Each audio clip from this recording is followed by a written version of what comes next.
When I was younger, my grandfather told me a story that has stayed with me ever since. It was from when he was a little boy, maybe around 10 or 11. He loved playing marbles. In fact, he was really good at it.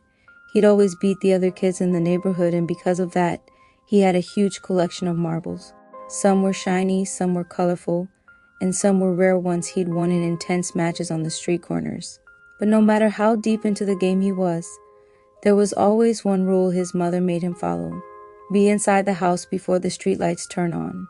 She told him time and time again, if you're out past dark, something bad could happen. She never said exactly what that something was, but she was always serious about it.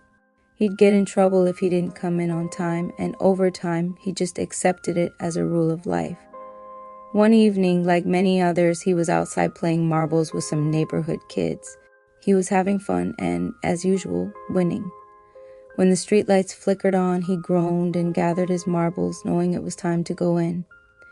He didn't want to leave, but he remembered what his mother always said. So he went inside, ate dinner, and got ready for bed. But that night was different. A few hours after he went to sleep, he heard a soft tapping on his bedroom window. Tap, tap, tap. He got up, confused, and peeked out the curtain. Standing there just outside was a boy, but it wasn't anyone he recognized. This boy didn't say a word. He just stared at my grandfather and gestured, motioning with his hand to come outside and play.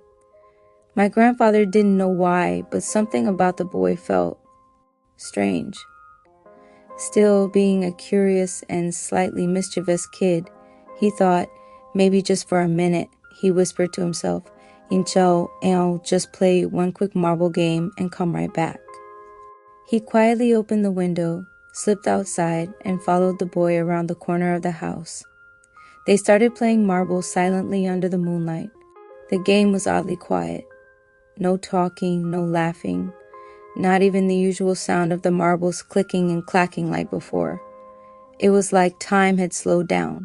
After what he thought was just 5 minutes, my grandfather suddenly heard his mother's voice calling out his name, screaming it, actually. But it didn't sound like it was coming from inside the house. It sounded far away. That's when he looked up and realized he wasn't near the house anymore. He wasn't even on the street he lived on. He was standing just a few feet away from the edge of a river he didn't even know was close by. The mysterious boy, gone. No footsteps, no goodbye, nothing. He ran back home as fast as he could. When he got there, his mother was furious and terrified. She had been searching for him and had no idea how he ended up near the river. My grandfather got in a lot of trouble that night, and he never, ever snuck out after dark again. To this day, he wonders about that boy. Who was he? Was he just another kid from the neighborhood playing a prank? Or something else? A ghost? A demon? A warning? We'll never know.